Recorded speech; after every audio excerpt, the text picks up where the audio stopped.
Bienvenue sur Leadershift, le podcast qui fait bouger votre leadership. Bonjour, c'est Vincent, bienvenue dans Leadershift. Cette semaine, on va parler du syndrome de l'imposteur. Pourquoi on parle du syndrome de l'imposteur ? Eh bien parce que Rémi, qui travaille chez Coapta, bonjour Rémi. Bonjour Vincent. Ça va ? Oui, ça va. Bon. Eh bien, en fait, tu as lu un bouquin sur le syndrome de l'imposteur qui s'appelle... Il s'appelle Se libérer du syndrome de l'imposteur par le docteur Sandy Mann. Magnifique. Alors bonjour docteur. On sait très bien qu'on ait un docteur qui nous parle de ça, mais surtout ce qui m'a intéressé en fait, c'est que moi je l'ai. Alors ça va mieux avec les années, mais je l'ai de temps en temps toujours. Beaucoup de consultants l'ont, beaucoup de gens qu'on côtoie, toi et moi. D'ailleurs chez Coapta, je crois qu'on est à peu près tous à l'avoir, à part, enfin je dirais pas qui. Et puis aussi chez beaucoup de gens qu'on a en formation, qu'on a dans nos sessions de codev, dans nos sessions de travail d'équipe, dans nos coachings, on a des gens qui nous disent mais je sais pas, j'ai peur qu'on me découvre, j'ai peur que je sois pas à la hauteur, enfin etc. Et je me suis dit hop, et puis Rémi tu nous as fait une fiche de lecture interne, et je me suis dit ça c'est une super occasion de discuter du syndrome de l'imposteur. Est-ce que tu peux déjà nous définir ce que c'est le syndrome de l'imposteur ? Alors oui, d'après ce bouquin, un imposteur, c'est celui qui fait semblant d'être quelqu'un qu'il n'est pas. Et c'est quelqu'un qui croit qu'il n'est pas aussi bon que les autres le croient. C'est un syndrome qui a été identifié il y a une quarantaine d'années par 2 psychologues et qui ont nommé ce syndrome, le syndrome de l'imposteur. Bon, alors effectivement, la psychologie, dans les années 70-80, a fait des bons en avant dans plusieurs domaines. Ça m'étonne pas du coup que ça a été découvert à ce moment-là.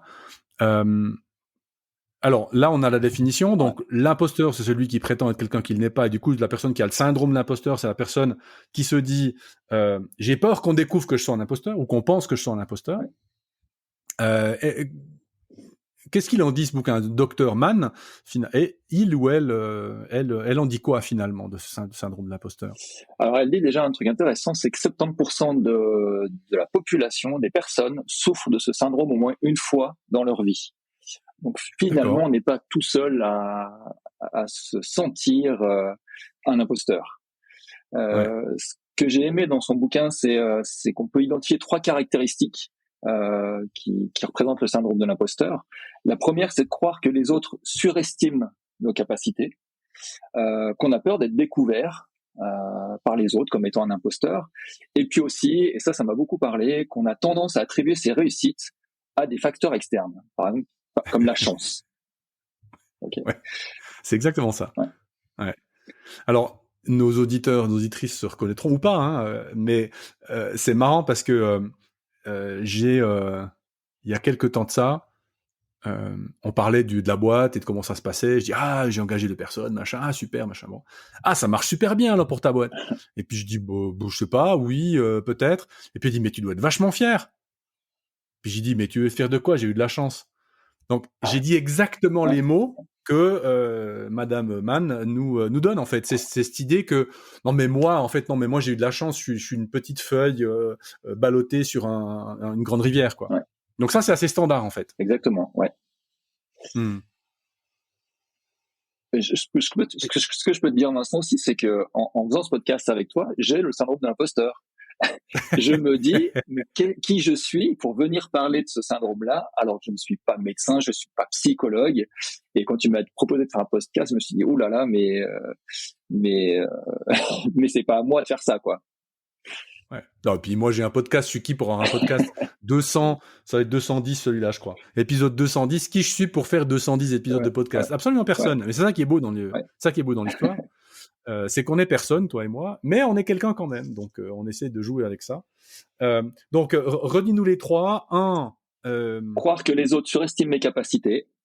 Peur d'être découvert ou démasqué par les autres. Et puis tendance à attribuer mes réussites à des facteurs externes, donc la chance notamment, ou le fait d'avoir été seul en lice ou quelque chose comme ça quoi. En tout cas, pas grâce à mon talent et grâce à ce que j'ai fait à mon travail. C'est ça. Qu'est-ce qu'elle en dit d'autre, Madame Mann, finalement, de ce syndrome de l'imposteur? Alors, elle dit que pour essayer de lutter contre ce syndrome, pardon, déjà la première chose, c'est d'identifier et de le comprendre, de l'accepter, et puis ensuite de travailler pour trouver des stratégies afin de faire baisser ce sentiment d'imposture. Mmh. Voilà, ça c'est ce qui m'a le plus parlé dans le livre. C'est comment finalement travailler au quotidien pour chaque fois que cette petite voix se met en route. C'est comment on peut travailler pour lutter contre ça. Mmh. Alors c'est marrant parce que tu parles de petite voix, donc ça c'est une des manières avec laquelle notre cerveau nous indique qu'il y a quelque chose à laquelle on devrait prêter attention. Est-ce qu'elle parle aussi peut-être de sentiments? Ça veut dire d'avoir un certain nombre d'émotions qui sont provoquées ou liées à ce syndrome de l'imposteur, ou pas du tout? Alors, elle parle de l'estime de soi, qui a forcément un lien avec l'estime de soi et la confiance en soi. Je sais pas si c'est ça que Ouais. tu veux dire. Uh-huh. Confiance en soi, croyance sur soi, estime de soi. Voilà, ça, elle fait le lien avec le syndrome de l'imposteur, oui. Ouais. Ouais, donc des gens typiquement qui auraient une estime d'eux-mêmes peut-être basse ou mal construite ou pas assez bien construite, ou peut-être des gens qui n'ont pas confiance en eux sur ce qu'ils peuvent ou ne pas faire. Là, on a le syndrome d'imposteur qui va venir, comme nous avec ce podcast finalement. Exactement. Ouais. Mm-hmm. Dans les stratégies qu'elle conseille pour se battre contre le syndrome de l'imposteur, elle recommande quoi en fait? Alors la première, c'est de ne pas rester seul, c'est d'en parler, de demander de l'aide, en fait, de verbaliser ce qu'on ressent à l'intérieur, afin de déjà de sortir de ce sentiment de solitude et puis peut-être de se faire nourrir aussi par d'autres personnes qui vivent la même chose ou qui pourront déjà nous apporter un petit peu de feedback positif en disant mais non, c'était super ta présentation, ton travail, etc. Mm-hmm. Ça c'est la première chose. Dans les autres idées, stratégies, elle dit d'être vigilant par rapport au rôle des réseaux sociaux. Voilà, aujourd'hui les réseaux sociaux sont omniprésents, voilà, Facebook, Instagram, TikTok, etc., etc. Et donc on a tendance à idéaliser ce que font les autres, et du coup à se sentir soi-même nul par rapport à ce qu'on peut voir ailleurs, par rapport à des articles, par rapport des photos, des vidéos. Voilà, donc il y a un point aussi sur ce sujet-là.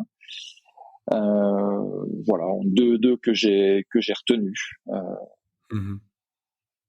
Ce qui est intéressant, je trouve, dans ces deux-là, c'est que ce sont deux manières extrinsèques qui ne viennent pas de nous, en fait. La première, c'est d'aller demander aux autres de renforcer notre anti-syndrome de l'imposteur. Puis le deuxième, c'est de pas aller trop sur LinkedIn, pour nous, plutôt au niveau professionnel, LinkedIn que TikTok, mais quoique. Et moi, je me demande s'il n'y a pas quelque chose que nous, à l'intérieur, on peut faire. Parce que le syndrome de l'imposteur, c'est un problème intérieur, c'est un problème personnel, c'est un problème individuel de perception de soi par rapport, alors certes par rapport à l'extérieur, mais de perception de soi. Donc, est-ce que moi, qui ai le syndrome de l'imposteur, qu'est-ce que je peux faire en discutant avec moi-même finalement, plutôt que d'aller demander de la bienveillance aux autres? Est-ce que moi, je peux faire quelque chose tout seul? Alors oui, et je trouve que c'est plus difficile, je sais pas, ça va dépendre de chacun, mais oui, il faut lutter et changer la vision qu'on a de soi-même, et lutter contre et changer ses croyances en fait. Je te donne en fait, en arrêtant de se comparer aux autres et en essayant comment dire, d'être plus tolérant avec soi-même, et puis voilà, d'être plus tolérant avec soi-même. Donc là, tu parles d'un niveau d'exigence qui finalement, en fait, on peut faire le parallèle entre les réseaux sociaux qui nous donnent une vision idéalisée des autres, et nous-mêmes, qui avons peut-être une vision idéalisée de nous-mêmes. Donc on se met des exigences hyper élevées, très très hautes, et donc on n'y arrive quand même pas souvent, et ça pourrait renforcer le syndrome, c'est ça? Oui, c'est ça. Ou une vision idéalisée des autres. Aussi, ouais. Exemple, si moi je dois coacher un PDG d'une grande entreprise, voilà, à moi de lutter pour pas me comparer à lui, et de me dire on est deux personnes différentes, chacun son parcours, et je suis pas là pour me comparer à lui, lui apprendre des choses, mais pour me mettre à côté de lui et qu'on apprenne l'un et l'autre en fait.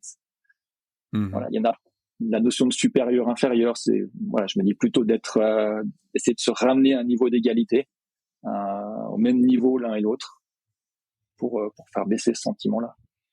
Ouais. En tout cas d'équivalence, parce que égaux, on va jamais être, mais équivalent. on a peut-être une valeur qui peut être comparable, effectivement.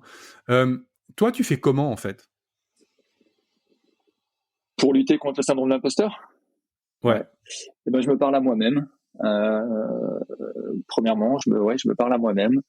Je baisse. Enfin, j'essaie de faire baisser la comparaison, en fait, en me disant avec les personnes avec qui je vais interagir et me dire qu'on n'a pas les mêmes, on n'a peut-être pas les mêmes parcours, mais que c'est pas pour ça que j'ai pas un parcours et des informations à partager avec lui, avec mon interlocuteur, qui sont intéressantes pour lui et qui peuvent lui apporter quelque chose.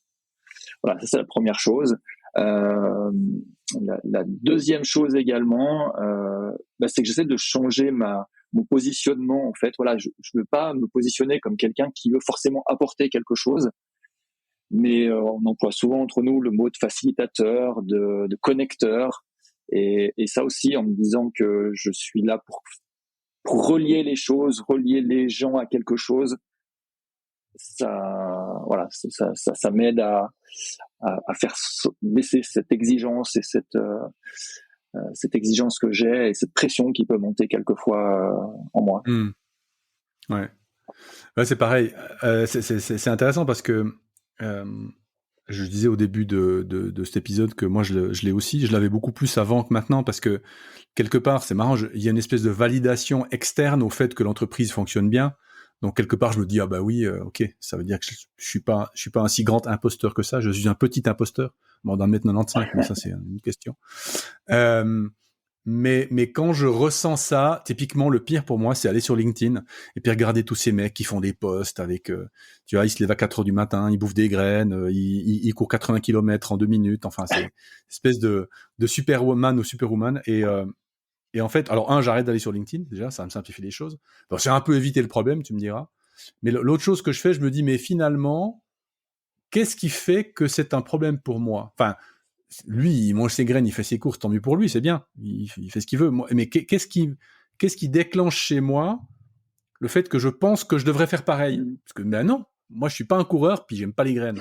Donc pourquoi je devrais me conformer à sa manière d'être ou de faire, à lui ou à elle? Accepter d'être différent, du coup. Exactement. Ouais. Tout à fait. Okay. Ouais. Et puis de me dire, il y a d'autres manières d'être, je sais pas, un bon consultant ou que sais-je, que celle du modèle qui m'est présenté par ailleurs. Okay.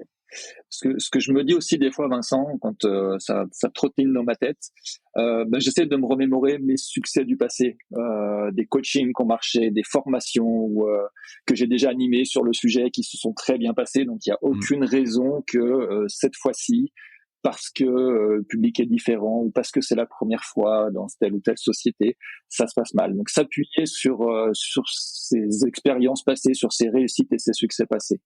Voilà, ça, je pense que c'est aussi quelque chose